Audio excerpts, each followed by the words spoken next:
dalam Tuhan, terima kasih untuk para pelayan yang hari ini sudah melayani. Sangat indah sekali setiap puji-pujian yang dinaikkan pada hari ini. Dan pada pagi hari ini saya sungguh bersyukur hari ini kita bisa sama-sama bertemu. Saya bisa melayani, membawakan firman Tuhan. Dan hari ini yang akan kita bahas adalah indahnya pengampunan. Saya tahu tema ini bukanlah tema yang mudah untuk dibicarakan atau untuk dihidupi. Tetapi marilah baik saya maupun Bapak Ibu Saudara sekalian, kita mau bersama-sama mentaati, mendengar suara Tuhan. Dan biar pada hari ini kita semua boleh diberkati oleh kebenaran firman Tuhan. Mari saya undang kita semua untuk membaca firman Tuhan dari Roma pasal 4, ayat yang ke-7 sampai yang ke-8. Roma pasal 4 ayat yang ke-7 sampai yang ke-8.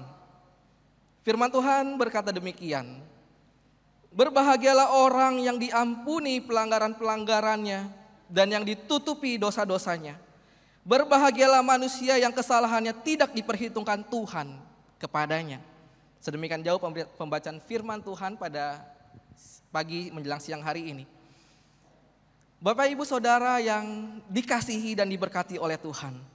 Akhir-akhir ini apakah kita menyadari bahwa seringkali berita di televisi, media sosial yang kita ikuti itu rata-rata berbicara tentang balas dendam, amarah, tindakan kekerasan, saling menyakiti, bahkan sampai membunuh nyawa manusia. Nah, salah satu berita yang sempat viral dan begitu lama diikuti oleh masyarakat dan tentu saja kita semua, saya yakin dan percaya, adalah kasus ini, ya, Freddy Sambo dan CS-nya, ajudan-ajudannya. Nah, hal ini yang saya ingin soroti adalah tentang ajudannya yaitu Richard Eliezer. Memang ketika mengikuti motif ini begitu tidak jelas ya, tidak diungkapkan secara jelas apa motif dibalik pembunuhan ini. Ya, semua hanya menduga-duga bahwa ada yang sakit hati, kemudian suaminya mendendam, saking mendendamnya sampai tidak bisa berpikir dengan jernih, membalas dan membunuh ajudannya sendiri, yaitu Brigadir Joshua. Ketika kejadian itu berlangsung, Freddy Sambo membuat skenario bahwa udah nanti bilang saya tembak menembak supaya tidak berat hukumannya. Tetapi justru dengan kehadiran Richard Eliezer, dia mau berkata jujur, dia mau bekerja sama dengan pihak kepolisian, penegak hukum, menceritakan segala sesuatunya dengan terang benderang. Apa alasan Richard Eliezer berkata jujur, mengungkapkan semuanya ini? Salah satunya adalah Eliezer tentu sangat takut untuk divonis hukuman yang berat. Karena dialah yang menjadi sasaran pada saat itu sebagai pelaku penembakan yang disuruh oleh atasannya. Dan pada saat itu beberapa kali dalam kesempatan Eliezer memohon maaf kepada orang tua dari almarhum Joshua. Meminta maaf, bersujud, dan meminta maaf kepada semua orang, institusi kepolisian, bahkan presiden, dan dia berjanji bahwa ketika dia berkata sejujurnya dia akan mengungkapkan seluruhnya bulat-bulat dan dia mau berubah. Tetapi segala usaha dari Richard Eliezer ternyata sempat buntu Bapak Ibu.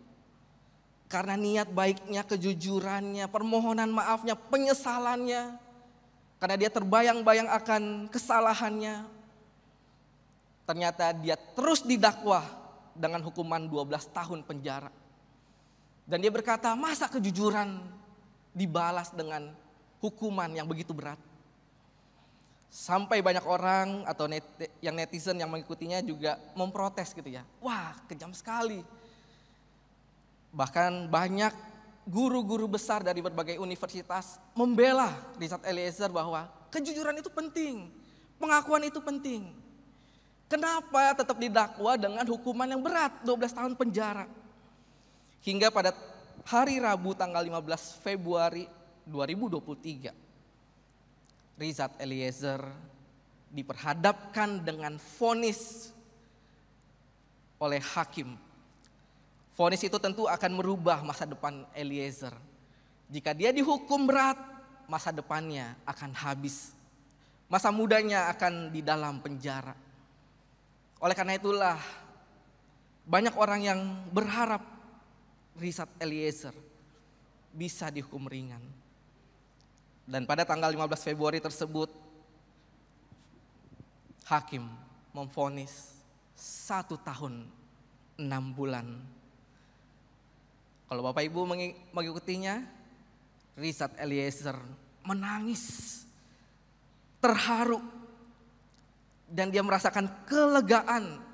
Segala tuduhan tuntutan sebagai pelaku yang menembak orang walaupun disuruh, itu seolah-olah runtuh semua. Walaupun dia harus tetap di penjara selama 1 tahun 6 bulan.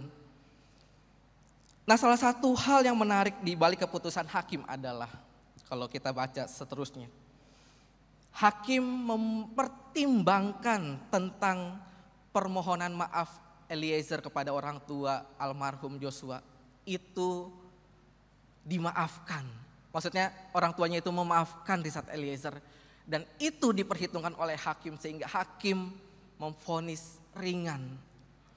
Nah, saudara-saudara yang terkasih dalam Tuhan, kalau kita lihat dengan kejadian ini, kita tahu bahwa segala sesuatu yang kita perbuat yang salah, tentu ada hukuman yang berlaku di dunia ini. Baik itu hukuman di dalam undang-undang maupun hukuman di dalam masyarakat. Mau itu besar, mau itu kecil, kesalahan pasti ada konsekuensinya. Lalu bagaimana kehidupan manusia di hadapan Tuhan? Di hadapan Tuhan kita akan bertemu dengan yang namanya penghakiman kekal. Dosa kecil pun itu dihitung dosa. Dosa besar pun tetap dihitung dosa. Dan segala dosa itu harus dipertanggungjawabkan. Dan setiap dosa itu, mau tidak mau, hal yang paling pantas diberikan oleh Tuhan adalah kematian, maut, amarahnya Tuhan. Oleh karena Allah kita adalah Allah yang kudus, Dia tidak membiarkan sedikit pun ada dosa yang bisa datang ke hadiratnya. Oleh karena itulah kita perlu berpikir bagaimana kehidupan kita di hadapan Tuhan. Hal-hal yang terkecil pun Tuhan tahu. Sampai hal-hal yang terbesar pun Tuhan melihat semuanya itu.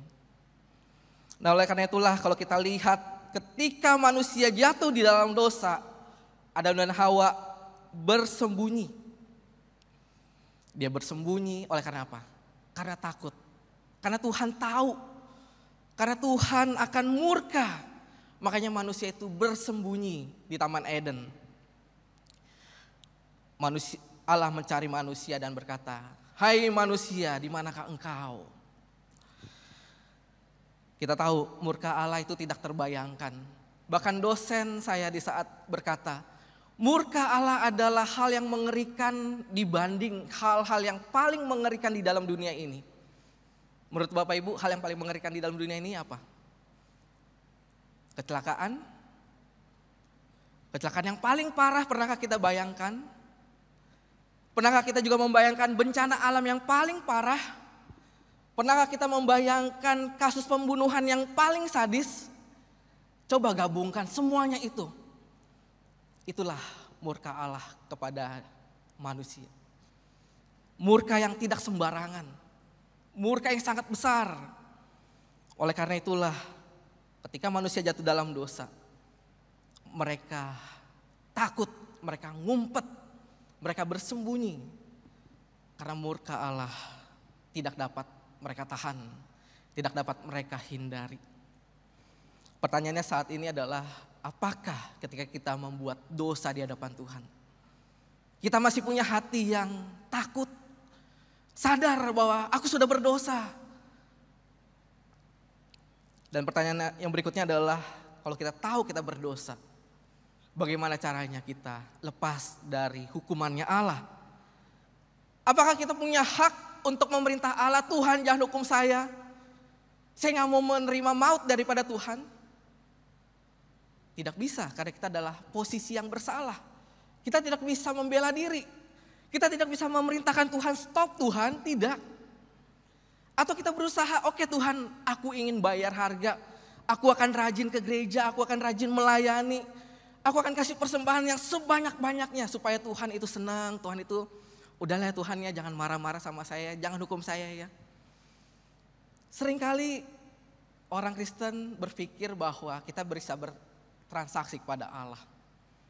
Supaya Tuhan gak marah, hari ini saya rajin, hari ini saya melayani Tuhan, hari ini saya berbuat baik sama baik orang. Saya kasih persembahan yang banyak.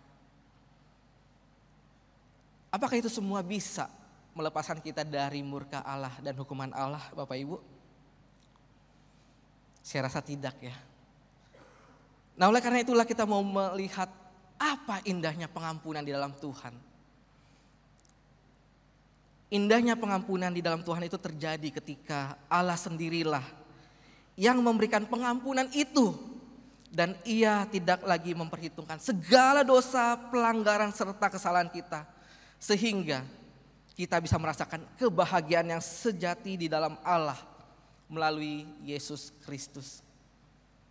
Inilah yang perlu kita pikirkan, inilah yang perlu kita lakukan. Dan inilah yang kita butuhkan sebenarnya, bahwa Tuhan, kami itu tidak bisa melepaskan diri dari hukuman Allah. Hanya Allah sendirilah yang bisa melepaskan kita semua dari murkanya, dari hukumannya. Dan kita bisa hidup berbahagia, tidak lagi di dalam rasa ketakutan, di dalam Kristus.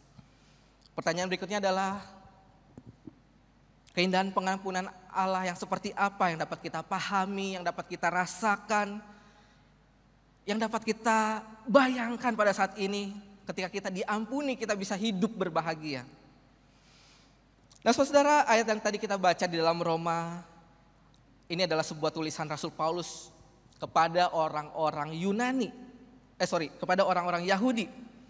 Bahwa untuk memperoleh pengampunan Allah atau keselamatan dari Allah, itu semua bukan ditentukan dari usaha manusia, tetapi dari Allah sendiri yang bekerja kepada kita, memberikan pengampunan itu. Jadi Rasul Paulus itu memberitahu, percuma kamu hidup dalam hukum Taurat, percuma kamu taat kepada tradisi dan adat istiadat yang kamu jaga, percuma kamu mengadakan sunat, dan percuma kamu melakukan hal-hal yang baik. Karena segala sesuatunya itu tergantung daripada Tuhan. Nah oleh karena itu Rasul Paulus kemudian menceritakan bahwa ada dua tokoh yang sangat dihormati oleh orang Yahudi. Yang pertama adalah Abraham dan yang kedua adalah Daud. Kalau kita melihat Abraham, siapa sih Abraham? Mungkin kita mengenal dia adalah bapak orang beriman. Tetapi coba kita melihat latar belakangnya. Siapa Abraham? Abraham itu bukanlah orang Yahudi. Abraham itu adalah orang berdosa sama seperti kita. Abraham itu juga adalah orang yang dari bangsa kafir yang tidak mengenal Allah. Nah oleh karena itulah Rasul Paulus ingin berkata kepada orang Yahudi, lihat nih nenek moyangmu. Dia itu bukan orang Yahudi. Dia itu bangsa kafir yang saya pilih. Dan dia tidak ada kontribusi apapun untuk bisa menjadi bapak orang beriman. Oleh karena apa? Oleh karena dia diampuni dan dia disandang sebagai bapak orang beriman. Karena apa? Karena Allah yang memperhitungkan kehidupannya sebagai orang yang dibenarkan di hadapan Allah. Lalu tokoh yang kedua adalah tokoh yang selalu dielukan oleh orang Yahudi, yaitu Raja Daud. Raja yang sangat luar biasa di dalam sejarah bangsa Israel. Raja Daud itu di dalam Roma dikatakan bahwa dia adalah orang yang paling berkenan di hadapan Allah. Tetapi siapa yang menyangka orang yang paling berkenan di hadapan Allah punya dosa yang begitu banyak. Salah satu yang kita soroti adalah bagaimana Daud jatuh ke dalam dosa perzinahan. Aneh ya, Tuhan bisa berkata inilah orang yang paling berkenan di hadapanku. Tetapi dosanya seabrek-abrek, dosanya sangat jijik. Dia melakukan perzinahan, mengambil istri ajudannya Uria. Dan dia berusaha untuk menutupi segala dosa-dosanya. Tetapi di hadapan Tuhan tidak ada yang bisa ditutup-tutupi. Dan Tuhan tahu bahwa dosa Daud itu begitu banyak. Sehingga apa yang dihadapi oleh Daud? Daud cuma bisa merasa penyesalan yang begitu dalam. Daud hanya bisa menangis. Daud hanya bisa meratapi, Tuhan, aku harus melakukan apa terhadap dosa-dosaku. Namun sekali lagi kita melihat tokoh yang begitu besar dan diluluhkan oleh orang Yahudi. Dia pun orang yang paling berdosa. Dan di dalam keberdosaannya Tuhan beranugerah kepada Daud.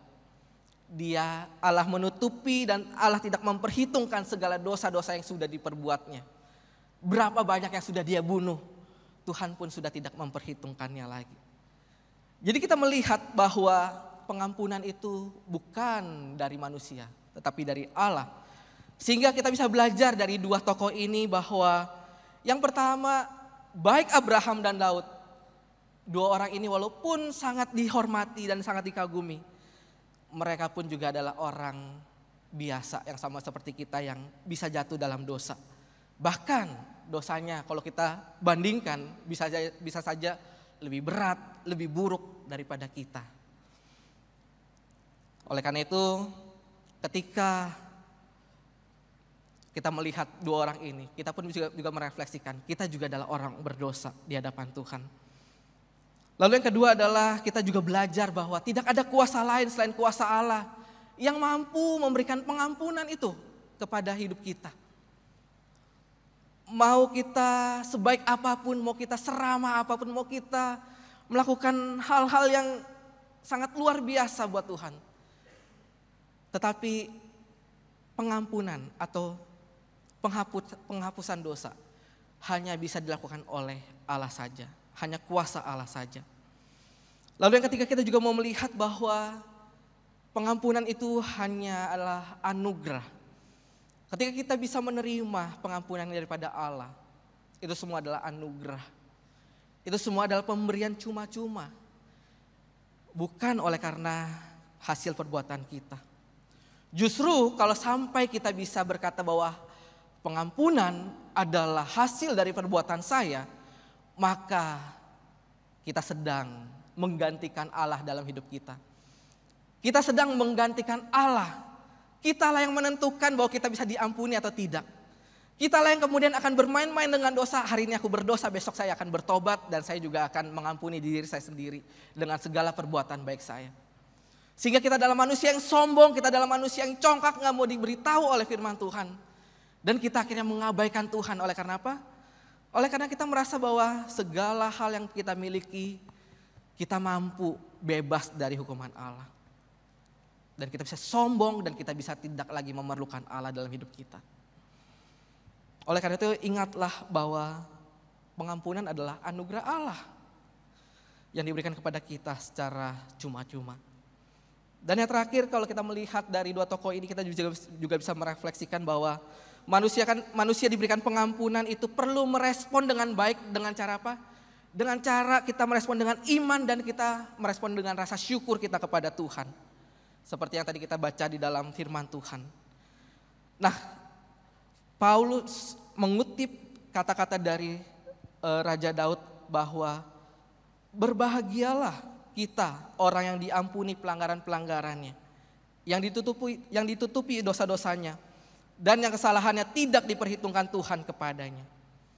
Kita dapat melihat bahwa kalau kita diampuni, kita perlu bersyukur kepada Allah bahwa Allah itu sudah tidak lagi mengingat-ingat dosa-dosa kita lagi di masa lalu. Allah sudah melupakan segala hal yang terjadi, hal-hal buruk yang terjadi, sehingga kita bisa menatap masa depan. Jangan sampai Allah mengampuni kita tetapi kita masih melihat ke belakang dan kita berkata, Tuhan, dosaku masih besar. Seolah-olah Tuhan tidak sanggup untuk menghapus dosa-dosa kita. Kita selalu membawa beban itu dalam hidup kita dan melihat masa lalu.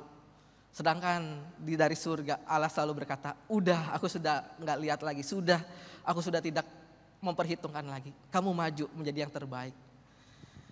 Nah Bapak Ibu Saudara, ketika Rasul Paulus itu mengutip kata-kata dari Raja Daud, berbahagialah orang yang diampuni pelanggarannya. Kata berbahagia itu di dalam bahasa Yunani digunakan kata makarios, yang berarti itu adalah sebuah berkat dan keberuntungan bagi manusia, bahwa kondisi hati manusia itu mengalami sukacita, damai sejahtera, rasa aman, rasa tentram yang luar biasa, yang tidak bisa didapatkan di dalam dunia ini. Oleh karena apa? Oleh karena Tuhanlah yang melepaskan segala kesedihan kita. Allah lah yang melepaskan segala sakit hati kita. Allah lah yang melepaskan segala penyesalan, kegagalan, dan keterhilangan kita di masa lalu. Nah, inilah yang perlu kita rasakan Bapak Ibu. Bahwa ketika kita merasakan pengampunan dari Tuhan, biarlah rasa penyesalan, kegagalan di masa lalu, kesedihan, rasa sakit hati itu lepas. Dan kita bebas untuk mengalami rasa damai sejahtera, aman, tentram. Oleh karena apa? Ada jaminan yang Allah kasih. Inilah sebuah kebahagiaan spiritual yang Allah nyatakan dengan memberikan anaknya yang tunggal, yaitu Yesus Kristus sebagai satu-satu jalan pendamaian, untuk melepaskan kita dari hukuman maut dan amarahnya Allah. Oleh karena itulah Yesus naik ke atas kayu salib untuk menanggung hukuman itu, untuk menanggung amarah itu, menggantikan kita. Supaya apa? Supaya Yesus Kristus memberikan jalan bertemu dengan Allah. Dan inilah yang Yesus catat di dalam Lukas pasal 15, 11 sampai 32, di mana tentang anak yang hilang. Anak yang hilang bisa kembali kepada Allah Bapa, kepada Bapanya yang digambarkan sebagai Bapa. Ketika anak itu tersadar bahwa dia sudah jauh dari Bapanya, dia sudah menghabiskan warisannya, dia sudah berdosa kepada Bapanya, dan dia berpikir untuk bisa kembali kepada Bapanya, tetapi bukan lagi menjadi anaknya, melainkan menjadi seorang hamba. Oleh karena apa? Oleh karena ada penyesalan, ada rasa bersalah, ada rasa kesedihan. Ketika di titik terendahnya, oleh karena dia juga bisa melihat bahwa Bapanya itu begitu baik, tetapi dia ingin kembali ke Bapanya, tetapi dia tidak bisa, oleh karena dia tahu dia adalah orang berdosa. Tetapi apa yang terjadi ketika anaknya itu pulang ke rumah bapaknya? Bapaknya itu melihat dari jauh dan memeluk anaknya. Hal yang paling ingin saya soroti adalah ekspresi dari bapaknya. Ketika bapaknya pulang, dikatakan, mari kita bersukacita bersama, mari kita buat pesta. Saya membayangkan bahwa itulah gambaran dari Tuhan Yesus yang ingin menggambarkan bahwa Allah Bapa di surga ketika bertemu dengan orang berdosa, dia bisa tersenyum, dia tidak marah. Allah bisa marah? Bisa. Allah bisa tidak suka dengan orang berdosa? Bisa. Tetapi dia tidak mengingat-ingatnya, tetapi dia tidak memperhitungkan itu. Dia memeluk dan dia tersenyum ketika orang berdosa datang kepadanya. Oleh karena ada jalan pendamaian dari Yesus Kristus. Inilah momen Makarios yang terindah yang Yesus Kristus catat di dalam firman Tuhan. Lalu bagaimana dengan momen Makarios di dalam kehidupan kita Bapak Ibu? Tentu saja saya yakin dan percaya kita punya momen itu, di mana di masa muda kita, ketika kita mendengarkan firman Tuhan, mendengarkan khotbah, dan kemudian kita ingin berkata, Tuhan, aku ingin menerima Engkau sebagai Tuhan dan Juru Selamat. Tentu kita punya momen di mana kita menangis haru ketika kita berkata, Tuhan, aku tidak layak di hadapan Tuhan, tetapi Tuhan mau mengampuni dosaku. Tuhan mau menghapus segala pelanggaranku, dan aku mau menerima Tuhan sebagai Tuhan dan Juru Selamat. Itulah momen Makarios ketika Allah memeluk kita. Kita adalah orang berdosa yang akhirnya dilepaskan dari rasa bersalah dan kita diangkat sebagai anaknya. Saya yakin dan percaya kita semua pernah mengalami momen Makarios tersebut. Nah, oleh karena itulah di dalam momen Makarios tersebut, di dalam Yesus Kristus kita percaya bahwa Dia sudah mengampuni segala dosa kita. Bahwa kasih-Nya yang begitu besar menutupi segala dosa yang kita perbuat. Bahwa Ia juga menyucikan dosa kita dari segala kesalahan kita. Dan Dia juga menyucikan kita, yang digambarkan dosa itu seperti merah, seperti kimirsi, tetapi menjadi putih seperti bulu domba dan salju. Dan dia juga yang telah membuang dosa-dosa kita sejauh timur dari barat. Dan dia tidak lagi mengingat dosa-dosa kita. Itulah Allah kita. Itulah pengampunan dari Allah. Dan itulah makarios di dalam hidup kita. Di mana segala beban penyesalan dan rasa bersalah kita sudah dilepaskan. Dan Tuhan memeluk kita sebagai anak yang dikasihinya. Bapak Ibu,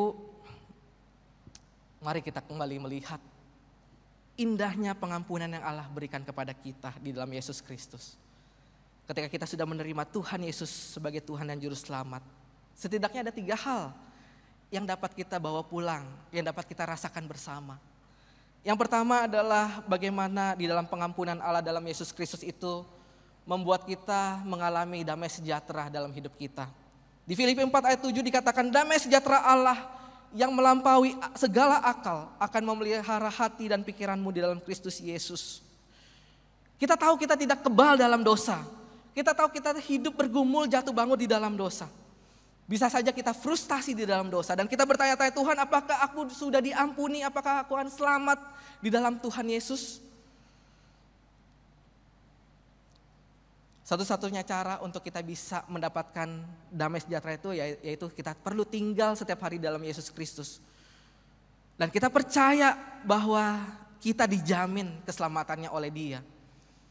Sehingga di dalam kehidupan kita mengikuti Tuhan, walaupun kita sempat jatuh tetapi kita mau bangkit lagi dan kita tidak mau hidup di dalam dosa. Dan kita percaya bahwa ketika hidup di dalam Allah, dosa kita sudah diampuni dan kita bisa menjalani hidup kita dengan damai sejahtera yang melampaui akal kita. Seringkali kita bisa memperhitungkan dan kita bisa kalkulasi, dosaku lebih banyak saat ini. Tetapi Tuhan tidak dengan cara seperti itu. Dia akan memberi damai sejahtera di dalam Yesus Kristus supaya apa? Supaya kita bisa hidup lebih baik dari sebelumnya. Lalu yang kedua, keindahan pengampunan Allah dalam Yesus Kristus itu dapat kita rasakan ketika kita bisa direkonsiliasi Allah dengan manusia. Bapak Ibu, keindahan di dalam Kristus terjadi ketika Allah itu membuka tangannya dan kita bisa datang kepada Dia dan Dia memeluk kita. Yang tadinya kita seteru menjadi musuh, kita pun kembali dekat pada Dia. Bukankah ini pemulihan yang sangat luar biasa dan berarti dalam hidup kita? Di mana Dia memulihkan relasi Allah dengan manusia yang tadinya terpisah. Bahkan di dalam hidup kita diberikan anugerah untuk bisa datang kapan saja kepada Tuhan. Kita bisa memohon ampun kepada Tuhan, tidak lagi dengan mezbah persembahan, tetapi kita bisa datang kapanpun kepada Tuhan. Oleh karena apa? Oleh karena ada Yesus Kristus di dalam kehidupan kita dan kita sudah menerimanya. Jadi biarlah kita bisa terus hidup di dalam Tuhan karena kita tahu bahwa kita saat ini sudah hidup di dalam Allah dan Allah di dalam kita. Lalu yang ketiga, keindahan pengampunan Allah dalam Yesus Kristus itu adalah indahnya ketika kita tahu dan dimampukan untuk bisa mengampuni sesama kita. Di dalam Kolose 3 ayat 13 dikatakan, sabarlah kamu seorang terhadap yang lain dan ampunilah seorang akan yang lain apabila yang seorang menaruh dendam terhadap yang lain. Sama seperti Tuhan telah mengampuni kamu, kamu perbuat jugalah demikian. Bapak Ibu Saudara, di dalam hidup ini kita selalu bersinggungan dengan banyak orang. Seringkali mereka yang menyakiti kita atau kita yang menyakiti dia. Tetapi firman Tuhan saat ini ingin kembali mengingatkan kepada kita bahwa kita perlu melihat Yesus Kristus. Kita perlu menghidupinya dan kita perlu meneladaninya. Ada sebuah cerita Bapak Ibu dari seorang pendeta bahwa pada suatu hari ditelepon oleh seorang istri dari seorang jemaat untuk datang ke rumahnya. Diceritakan bahwa istri ini sudah berpisah dengan suaminya bertahun-tahun lamanya. Kemudian sudah bertahun-tahun lamanya ditinggal oleh karena suaminya pergi selingkuh dengan perempuan lain. Meninggalkan seorang istri dan seorang anak yang waktu itu masih kecil-kecil demi perempuan lain. Sang istri ini bercerita kepada seorang pendeta ini berkata, sudah bertahun-tahun sebenarnya saya mendoakan suami saya untuk kembali. Bahkan saya berkata kepada Tuhan, Tuhan ampuni dosa dia. Supaya dia bisa kembali kepada saya dan anak-anaknya. Dan setelah bertahun-tahun, suaminya itu pulang dengan keadaan sudah stroke, tidak berdaya. Ditinggal di depan rumahnya. Mungkin ditinggal oleh orang yang diantar atau apa, tidak tahu. Tetapi istrinya ini menemukan suaminya sudah stroke, tidak berdaya, tidak bisa apa-apa lagi. Anaknya sudah besar, dan apa respon dari seorang istri ini? Istrinya ini marah-marah. Untuk apa kamu datang lagi? Kamu meninggalkan saya waktu masih muda dengan anak yang masih kecil. Saat ini kamu kembali dengan tidak berdaya seperti ini. Untuk apa lagi? Kamu sudah menyakiti hatiku. Kamu sudah mengecewakan keluarga ini. Bahkan anaknya keluar yang sudah besar juga berkata, Papa jahat. Kenapa Papa dulu meninggalkan aku waktu masih kecil? Papa tega meninggalkan Mama. Papa tega. Sang istri dan anak begitu kecewa dengan kedatangan suami dan ayahnya. Lalu sang istri ini pun berbicara lagi kepada sang pendeta. Setelah beberapa hari gitu ya. Sang istri berkata kepada Pak Pendeta, saya sangat kecewa dengan suami saya. Saya kesel sekali, ngapain dia datang lagi? Apakah dia ingin menyakiti saya? Namun di suatu malam ketika saya berdoa, Tuhan mengingatkan memori saya bahwa saya dulu pernah berdoa bagi suami saya. Tuhan ampunilah dia. Tuhan tolong kembalikan dia kepada saya, kepada anak saya. Dan dia bercerita bahwa Tuhan mengingatkan saya untuk mengampuni suami saya. Dan pada saat ini saya ingin tahu, supaya Pak Pendeta tahu bahwa saya ingin menerima suami saya. Walaupun dia pernah meninggalkan kami bertahun-tahun. Walaupun pernah menyakiti, mengecewakan, mengkhianati. Tetapi kalau Tuhan mau mengampuni dia, saya pun juga mau mengampuni suami saya ini. Dan akhirnya mereka pun membuat ibadah keluarga kembali. Sang pendeta ini pun mendoakan keluarga ini. Bapak Ibu Saudara, di dalam hidup ini pernahkah kita disakiti oleh suami kita, istri kita, anak kita, saudara kita, teman kita, rekan kerja kita, dan siapapun itu? Apa perasaannya ketika disakiti? Marah, kecewa, sebal, dendam, ingin membalas? Saya rasa semua respon itu ada di dalam hati kita. Tetapi marilah kita berpikir, kalau Allah saja mau mengampuni orang yang kita benci, orang yang kita dendam, kenapa kita tidak juga melepaskan pengampunan itu kepada Dia? Ketika kita melakukan pengampunan kepada orang, itu adalah sifat yang ilahi. Sifat manusiawi kita adalah melakukan kesalahan, Bapak Ibu. Oleh karena itulah Tuhan pernah berkata kepada kita bahwa Bapa ampunilah mereka sebab mereka tidak tahu apa yang sedang mereka perbuat. Mengampuni bukan berarti kita menjadi sempurna otomatis, tidak. Kita adalah manusia yang tidak sempurna. Tetapi mengampuni adalah proses di mana kita mau menjadi serupa dengan Kristus. Kalau Kristus saja bisa mengampuni orang yang bersalah, bukankah kita juga perlu belajar untuk menjadi serupa dengan Kristus, untuk mengampuni orang yang bersalah pada kita. Biarlah pada pagi hari ini, menjelang siang ini, kita bisa bersama-sama belajar bagaimana indahnya pengampunan. Ketika kita bisa merasakan indahnya pengampunan yang daripada Allah, kita pun juga bisa merasakan indahnya pengampunan kepada sesama. Dan itulah yang kita butuhkan saat ini, Bapak Ibu. Sehingga di dalam kehidupan kita, di dalam keluarga kita, di dalam gereja ini pun, kita bisa menjadi komunitas yang saling mengampuni. Sehingga di dalam hidup kita punya damai sejahtera, kita punya rasa tentram, kita punya rasa kasih yang tulus untuk kita hidupi bersama-sama. Mari kita berdoa. Tuhan, terima kasih untuk kebenaran firman Tuhan yang Tuhan nyatakan dalam hidup kami. Biar Tuhan sendiri yang juga boleh memampukan kami, untuk kami boleh belajar menjadi serupa dengan Kristus. Terima kasih untuk pengampunan yang begitu besar dalam hidup kami. Biarlah kami juga boleh belajar mengampuni orang yang ada di sekitar kami, orang yang bersalah kepada kami ya Tuhan. Biarlah kami boleh sama-sama merasakan indahnya di dalam Tuhan. Sebuah relasi yang kembali dipulihkan. Mengalami damai sejahtera untuk menjalani hidup ini tanpa rasa bersalah. Dan kami boleh memberikan yang terbaik bagi Tuhan. Tuhan pimpin jemaat-Mu di tempat ini, dalam kehidupannya sehari-hari.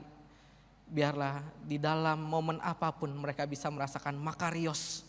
Ataupun mereka juga bisa memberikan rasa pengampunan itu juga kepada orang-orang yang ada di sekitar mereka. Supaya melalui kehidupan mereka, nama Tuhan boleh dipermuliakan. Terima kasih Tuhan, kami berdoa hanya dalam nama Tuhan Yesus Kristus. Amin.